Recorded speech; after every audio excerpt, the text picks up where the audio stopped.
Okay, it's time to introduce our Ageless Education presenter for today. It's because of monitors, right? He's spoken with us in person. When was that? A few months ago? John Asher is like a lot of longevists or immortalists. He's had a few careers, interesting lifetime so far. As in his Navy career, John was a captain of 2 nuclear submarines. In his next career, he co-founded an engineering company in Roslyn, Virginia. In 1998, he co-founded a sales advisory service business. He and his leadership team were recently featured on Fox Business News, and he and his team recently founded the Asher Longevity Institute in Washington, D.C. So, speaking on investments in longevity, please welcome John Asher.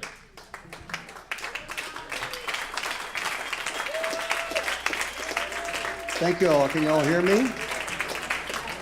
Yes, we hear you, John. Okay, great. Great to be back at People's Unlimited meeting, guys. Enjoyed the last one very much. And I'm sure your weather's a lot better than ours right now. So I'm gonna cover 3 quick things about living forever. So you may have heard me say that when I was there last time, nobody's gonna have to write my obituary.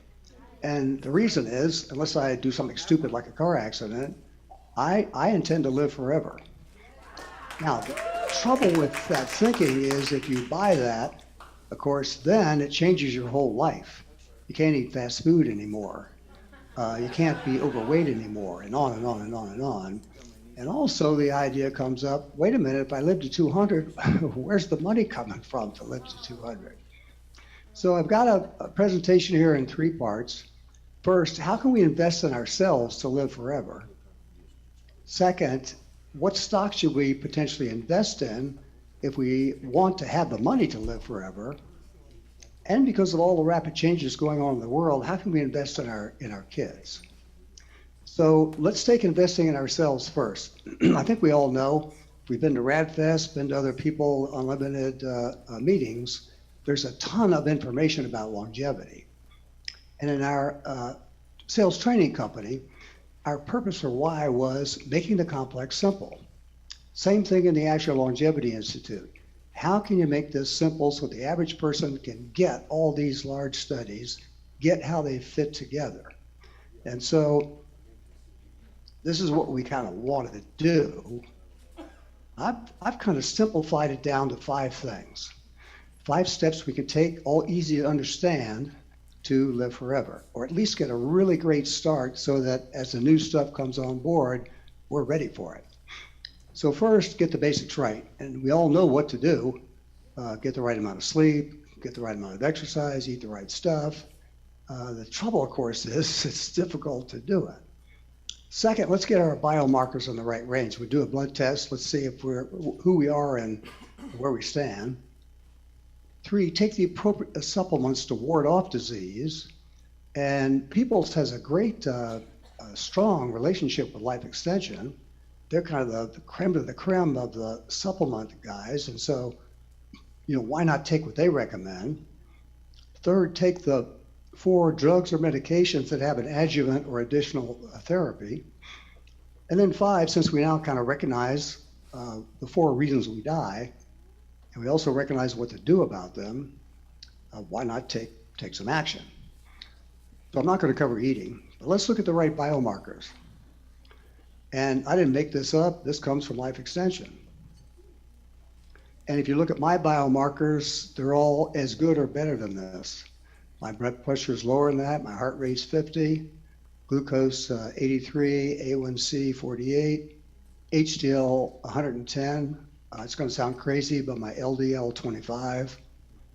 The LP little a, which is the part of cholesterol not affected by a statin, for me is a 20. Vitamin D for me is 80. So it can be done to get your biomarkers in the right range, but of course you got to fix step 1 first, the exercise, the eating, the normal weight, the normal amount of sleep, and that sort of thing. Second, Life Extension just takes the guesswork out of all this for us about supplements. And if you go to Life Extension, they'll claim that if you take these are the 12 supplements you need to take to have a healthy life and ward off disease. Here's the first 6. So it's either one of the 2 of the multivitamins on the left, and the rest we've all heard of: omega-3, CoQ10 for heart, vitamin D for all kinds of diseases, mitochondria, energizers, the little fat-burning furnaces we've got. And I think Life Extension has been talking about DHEA for, 25 years. And here's the second 6. And again, there's an or there because it's either prostate for men or breast health for women. So if Life Extension over almost 40 years of research has figured out these are the right 12, well, why not take them? Next are these adjuvant therapies, and an example of an adjuvant therapy that everybody knows is Viagra. It was created, and then of course some old guys in hospitals, once they started taking it, were noticing something else was happening. So we now know an additional or adjuvant therapy for Viagra is to correct erectile dysfunction. And so once FDA has approved a drug for one use, meaning it doesn't have any side effects and that sort of thing, then it's okay to use it for anything else. So this is just the Life Extension. I've kind of boiled it down to a simple chart here from Life Extension. The first column is either the drug or the medication, aspirin. Second column is what its primary use is. The third column is what's the adjuvant use. And then Life Extension even tells us what dose we should take. All of these are very simple to take, all generic drugs, so very inexpensive. Then there's these 4 reasons we die. The senescent cells clog up, the dead cells clog up our organs and the rest of our body. Our mTOR signaling doesn't turn off once we reach adulthood, and so if you get cancer, it causes it to rapidly grow. We start to lose our NAD as we go through life. At age 80, we're down to 4%. And our immune systems become compromised.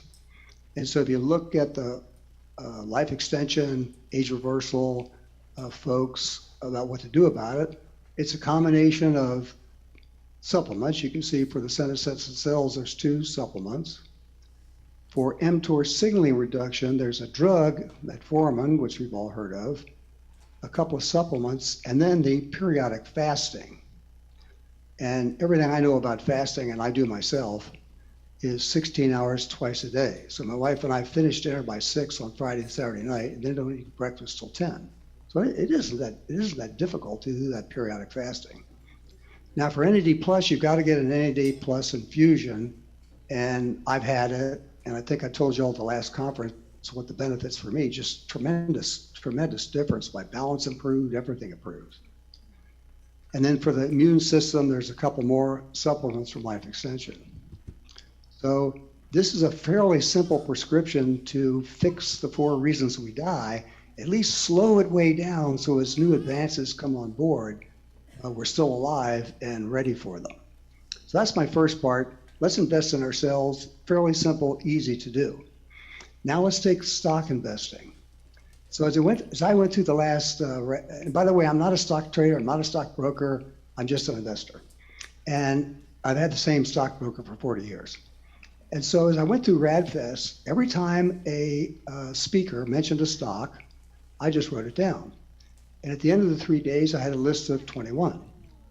And so I sent them to my stockbroker and I said, I heard about all this at RadFest, and he's my same age, so he's interested.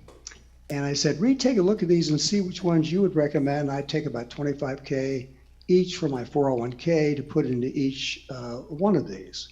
So he came back with a list of 7. By the way, before I show the list of 7, the reason I'm so interested is because of all the things Bill and Falloon and others are saying. And that is, right now, there's 3 areas of exponential growth: artificial intelligence, nanotechnology, biotechnology. And all 3 of those by themselves are exponential growth. And they all feed into longevity. So longevity has this potential for explosive exponential growth. So why not invest in it? We're all interested in it anyway. So these are the 7, oops, what did I do wrong here? Here we go. Nope, I'm going the wrong way. Sorry, guys. Here's the 7 stocks. Again, I'm not recommending them to you. I'm just telling you my stockbroker recommended these to me. And so each one I've got the logo, the name, how old's the company, how many employees they have, and what it does. And you can see I'm not. He didn't recommend all new hot stuff. He recommends some of these companies have been around quite a while, but who will benefit from this explosion in longevity technologies. Here's the second one. The third, great company, been around for a long time. I actually already own this stock.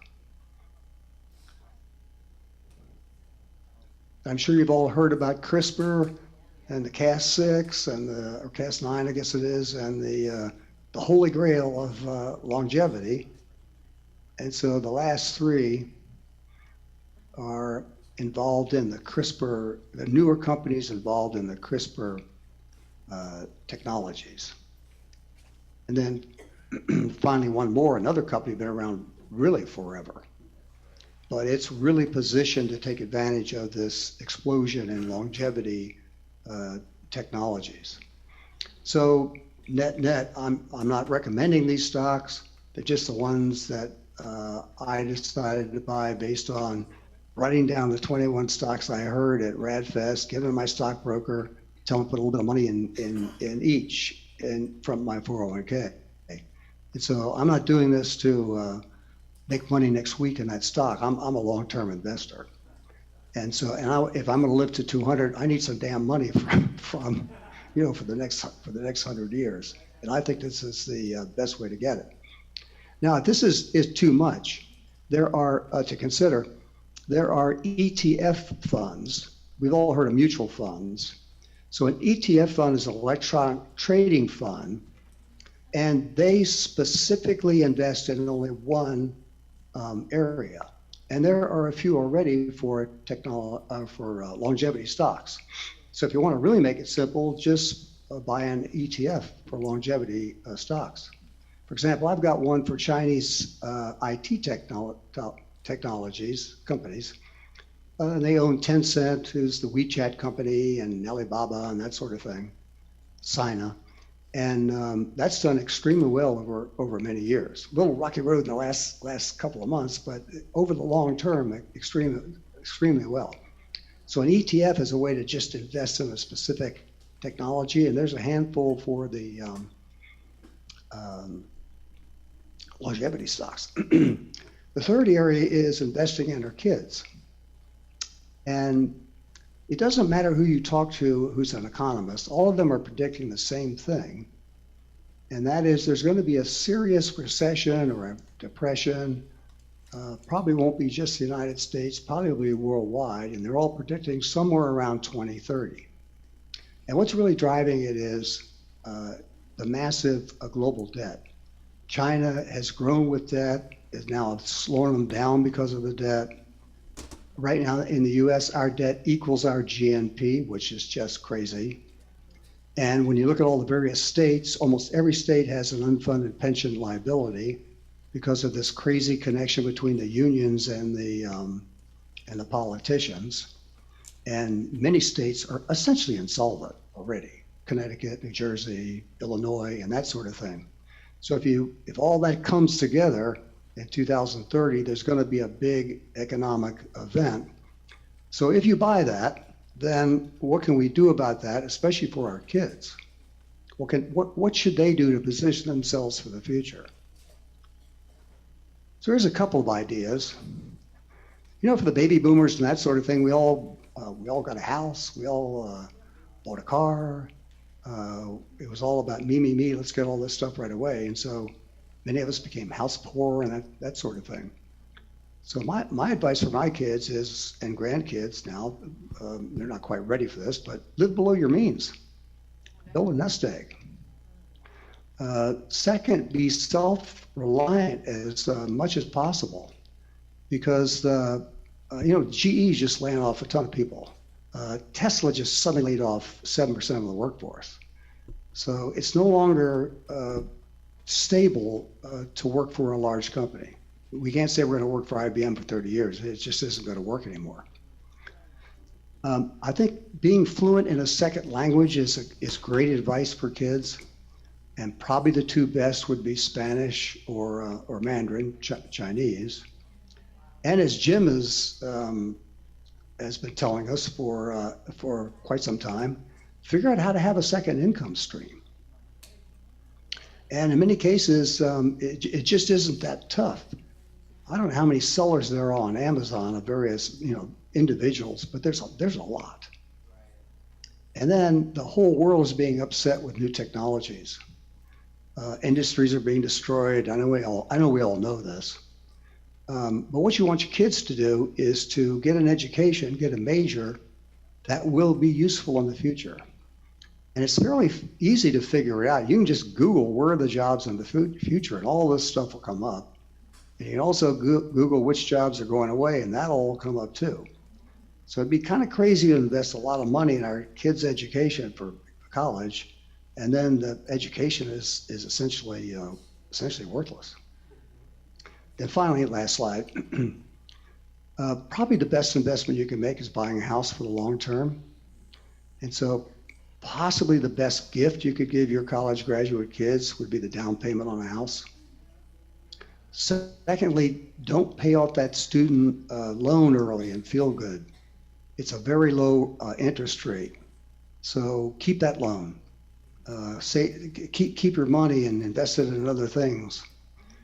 And then when the big event does happen in the 2030 frame, if your kids have done well, have a nest egg, then they're ready for the bottom and can buy real estate, invest in stocks, and that sort of thing. So that's the end of the pitch, guys. 3 areas: invest in yourself. And I've tried to really simplify all this stuff from age reversal and life extension into real simple steps. 2, if you really have that immortality bug like I do, where's the money coming from? And I can't think of a better place to invest money than in longevity stocks. And again, net, if you just want to make it simple, buy a longevity ETF. And then finally, when you see the stuff coming in the future, it leads to fairly obvious advice for our children. So let me just open it up for questions.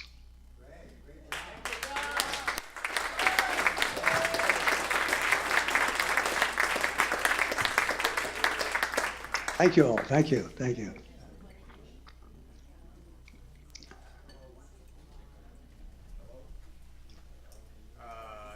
It's out of battery. I'm sorry. Take the red one. It just ran out. Check. Hi, thank you very much for the information. Very, very valuable. I'm interested in, you've been with probably your stock brokerage for a while, but I'm wondering for those of us that just might be getting into this, do you have any advice, pointers for selecting a brokerage firm or things to stay away from, that sort of thing? My best advice is to, when you're starting out, just buy mutual funds. You can't go wrong. You're just going to ride up whatever the stock market does is essentially what you're going to get. And if you want to sophisticate a little bit more, buy ETFs, meaning an electronic traded mutual fund that is just in one particular area. I've got 4 of them, just because I think that particular industry is going to be hot. So I wouldn't actually get a broker unless you got a lot of money. Just invest in mutual funds, and if you want the specific industry, invest in an ETF instead of buying individual stocks. That's my advice. Hi, John. Thank you. I was wondering if you could mention some of the ETFs that you are talking about that have the longevity companies in it. I actually don't know I don't have it right here at my desk to know the names, but I can certainly email it to you. But it's real simple to just Google longevity ETFs. I think there's about maybe 4 or 5 of them. Easy to find on Google. Hey, John, on the stocks, do you have an opinion about the brand new companies, say the companies that are less than 10 years old versus the older companies? I mean, do you put a lot of stock in that? Actually, I put a lot of stock in my stockbroker. So that's why I gave him the list of 21 and said, Reed, you figure this out. And what he came up with, as you could probably see on my list, about half of the established companies are very well positioned and half are some of the newer ones, especially the CRISPR area. Yeah. But again, I'm not a stock advisor, stock trader. I'm just telling you what I did. Hey, John. Trying to get in here. Hi. I was wondering about Unity Biotechnology. You didn't include it in there, and they recently went public, and their stocks have been doing good, and they're doing trials and research and stuff. Do you have any thoughts on them, or why you didn't include them, or are you aware of anything? I don't know. And again, all I did was write down the stocks, mentioned it, Radfest, gave to my stockbroker, and said, I want to invest in a handful. Which one do you recommend? So he's the guy who knows how to go do research, and figure out what kind of a deal Unity would be. Okay. But I'm not. Okay.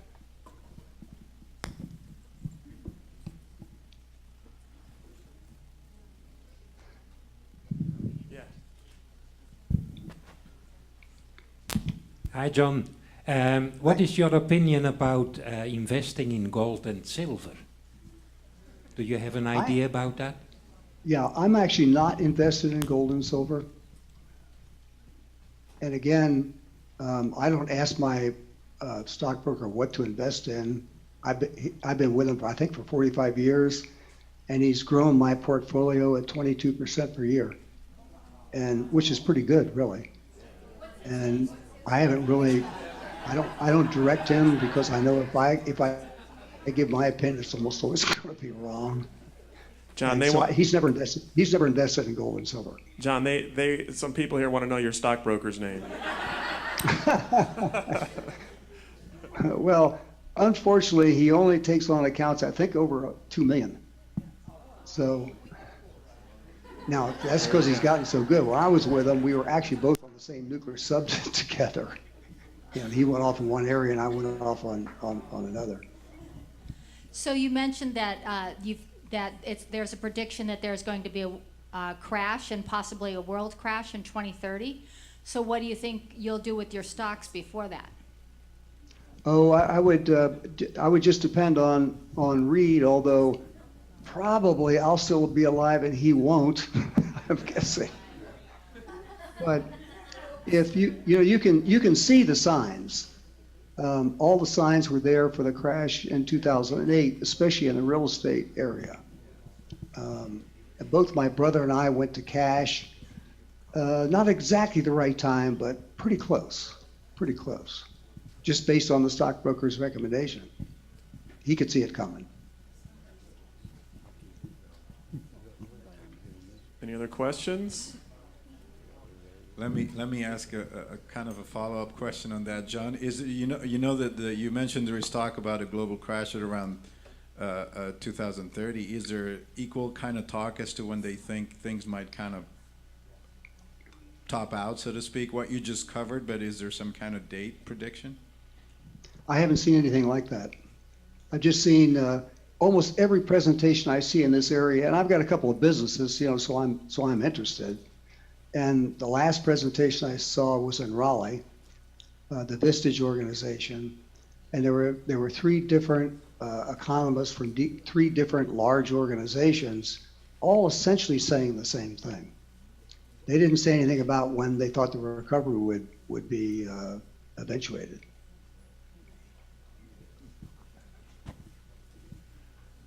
Okay.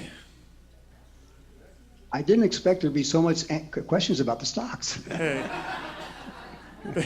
People want tips, Exactly. Yeah. I wish I had some. I don't. My main tip is invest in longevity stocks. Yeah. Good, simple, clear approach. Okay, thank you so much, John. Thanks for being with us. Welcome. Great to be with you guys.